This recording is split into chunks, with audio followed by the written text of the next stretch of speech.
বন্ধুরা, আশা করি সবাই ভালো আছো। আজকে তোমরা শুনতে চলেছ আমার বান্ধবী নীলুফা ও তার দেবরের বৃষ্টির রাতের রোম্যান্টিক গল্প। পুরো গল্পটি শোনো তোমরা, তা না হলে এই গল্পের আসল মজা কিন্তু বুঝতে পারবে না। তাহলে গল্পটি শুরু করি চলো। আকাশ ভরা মেঘ, গ্রামের মেঠো রাস্তা ধরে হেঁটে যাচ্ছেন ভাবি নীলুফা। বয়স বেশি না, মাত্র ২৪। বিয়ের ২ বছর হয়নি, অথচ স্বামী রফিক শহরে কাজের জন্য চলে গিয়েছে। প্রায় ৩ মাস হলো কোনো খবর নেই। একা একা থাকতে থাকতে নীলুভার মন হাহাকার করে ওঠে। তার দেবর রাফি, বয়স ২০, ইন্টারমিডিয়েটে পড়ছে। শ্যামলা রং, চিকন দেহ, কিন্তু চোখে এক অদ্ভুত উজ্জ্বলতা। রাফির লেখাপড়ার জন্য তার ভাই তাকে শহরে নিতে চেয়েছিল, কিন্তু মা থাকতে রাজি হয়নি। তাই রাফি গ্রামেই থেকে পড়াশোনা চালিয়ে যাচ্ছে। দিন গড়িয়ে রাত আসে, ঝিঝি পোকার ডাকের মধ্যে দিয়ে ভিজে মাটির গন্ধ আসে। নীলুফা রাতে বারান্দায় বসে চুল আঁচড়াচ্ছিল। হঠাৎ পেছন থেকে গলা শুনল, ভাবি, এত রাতে একা বসে আছেন কেন? নীলুফা চমকে তাকালো।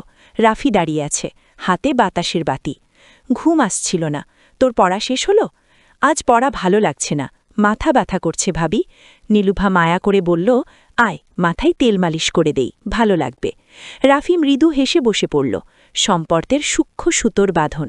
মাথায় তেল দিতে দিতে নীলুফার হাত স্পর্শ করছিল রাফির ঘাড়। রাফির দম বন্ধ হয়ে আসছিল, বুক ধরফর করছিল, গায়ে কেমন শিহরণ বয়ে যাচ্ছিল, যা আগে কখনো অনুভব করেনি।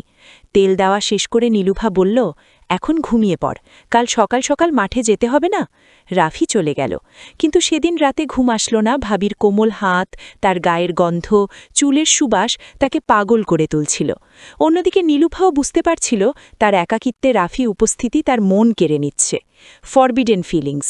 দিন যায়, রাত যায়। একদিন বিকেলে বাড়িতে কেউ ছিল। নীলুফা পুকুরঘাটে কাপড় ধুচ্ছিল। হঠাৎ পেছন থেকে এসে রাফি বলল, ভাবি, আমি কাপড় তুলে দেই। নীলুফা তাকিয়ে রাফির চোখে চোখ লাগল। কিছুক্ষণ চুপ থেকে বলল, দে, কিন্তু সাবধানে। হাত থেকে কাপড় নিতে নিতে দুজনের আঙুল ছুঁয়ে গেল। দুজনের দৃষ্টি এক মুহূর্তের জন্য আটকে গেল। হাওয়ায় শীতলতা, অথচ তাদের ভেতর অজানা আগুন জ্বলে উঠল। কাপড় নিয়ে রাফি কিছু দূরে গিয়ে শুকাতে দিতে দিতে ভাবির দিকে তাকাচ্ছিল। নীলুফার গা জুড়ে কেমন শিহরণ উঠছিল। সে বুঝতে পারছিল এ অনুভূতি অন্যরকম, যেটা সমাজে যেটা অপরাধ। একদিন রাতে প্রবল ঝড়, বিদ্যুৎ নেই, মোমবাতি জ্বলছে। নীলুফা একা ঘরে বসেছিল। হঠাৎ দরজায় টোকা। দরজা খুলতেই রাফি। ভাবি, খুব ভয় লাগছে, মায়ের ঘর থেকে খরগোশের মতো শব্দ আসছে। নীলুফা হেসে বলল, আয়, এখানে বস, ভয় পাস না। রাফি এসে বসে হঠাৎ বজ্রপাতের শব্দে চমকে উঠে ভাবির গলায় মুখ লোকায়। নীলুফার শরীর কেঁপে ওঠে, হৃৎস্পন্দন বেড়ে যায়। সে রাফিকে আলতো করে বুকে চেপে ধরে। কিছুক্ষণ পর রাফি মুখ তুলে তাকায় ভাবির চোখে। সে চোখে ভয় নয়, ছিল অদ্ভুত আকর্ষণ। দুজনে একে অপরকে চেয়ে থাকে কিছুক্ষণ। তারপর রাফি ধীরে ধীরে ভাবির হাত ধরে। ঝড়ের গর্জনের সাথে সাথে তাদের দম বন্ধ হয়ে আসে, কিন্তু তারা কিছুই বলতে পারে না। পরের দিন নীলুফা রাফিকে এড়িয়ে চলতে লাগল, কিন্তু রাফি আর থাকতে পারল না। রাতে বারান্দায় এসে বলল, ভাবি, তোমার সাথে কিছু কথা আছে। নীলুফা চোখ নিচু করে বলল, কি কথা? আমি জানি এটা ঠিক না, কিন্তু আমি পারছি না। তোমাকে ভালোবেসে ফেলেছি। তোমার হাত, তোমার গন্ধ, তোমার হাসি আমি কিছুতেই ভুলতে পারছি না। নীলুফার চোখে জল চলে এলো। রাফি, এটা পাপ। আমি তো ভাবি, আমি রফিকের স্ত্রী।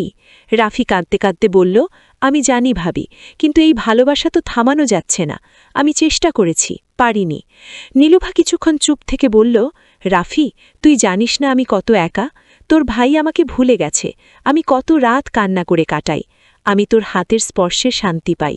দুজনেই কেঁদে ফেলে। সেদিন তারা স্বীকার করে নেয় তাদের প্রেম অপরাধী ভালোবাসা, কিন্তু তারা একে অপরকে ভালোবেসে ফেলেছে। তারপর থেকে গোপনে দেখা হতে থাকে।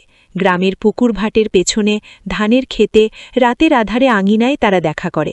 রাফি কখনো নীলুভার চুলে ফুল গুজে দেয়।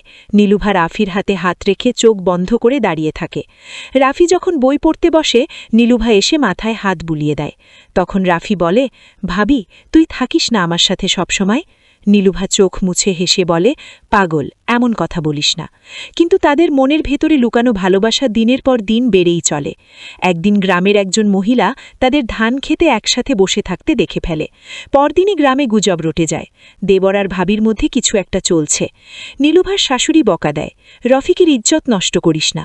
রাফি কেঁদে কেঁদে নীলুভাকে বলল, ভাবি, চল পালাই। নীলুভা চোখ বন্ধ করে কাঁদতে থাকে। একসময় বলে, না রাফি, আমরা পারব না, আমি তোর ভাইয়ের সংসার ভাঙতে পারব না। রাফি মাথা নিচু করে চলে যায়। রাতের বেলা নীলুভা রাফির ঘরের পাশে গিয়ে দাঁড়ায়, বলে, রাফি, আমাকে মাফ করে দিস, আমাদের ভালোবাসা সমাজ মেনে নেবে না। তুই পড়াশোনা শেষ করে মানুষ হও, আমি তোর জন্য দোয়া করব। রাফি কেঁদে কেঁদে বলল, আমি সব ভুলে যাব ভাবি, কিন্তু তোকে আমি কখনো ভুলতে পারব না। দুজনে একে অপরের দিকে তাকিয়ে চোখে জল নিয়ে শেষবারের মতো হাত ধরল, তারপর চুপচাপ হাত ছাড়ল। রাফি শহরে চলে গেল পড়াশোনার জন্য। নীলুভা প্রতিদিন ভোরে নামাজ পড়ে দোয়া করে, আল্লাহ, আমার রাফিকে সুখী কর। অন্যদিকে রাফি বিশ্ববিদ্যালয়ে ভর্তি হল। প্রতিদিন পড়ার ফাঁকে আকাশের দিকে তাকিয়ে ভাবে, ভাবি কি এখনো আমায় মনে করে? রাফি আর বিয়ে করল না। নীলুভাও তার সংসারে থেকে গেল, কিন্তু তার চোখে আর আগের সেই হাসি ফিরল না। তাদের ভালোবাসা সমাজে অপরাধী ভালোবাসা হয়েই থেকে গেল, কিন্তু সেই ভালোবাসাই ছিল সম্মান, ছিল সত্যিকারের ভালোবাসার বিশুদ্ধতা। কখনো কখনো ভালোবাসা হারিয়ে যায় সমাজের নিয়মে, তবুও কিছু ভালোবাসা মনের গভীরে থেকে যায়, মরে না। যেমন নীলুভা রাফির নিষিদ্ধ ভালোবাসা, যা বাঁচিয়ে রাখে হৃদয়ের কোণে এক গোপন আগুন হয়ে।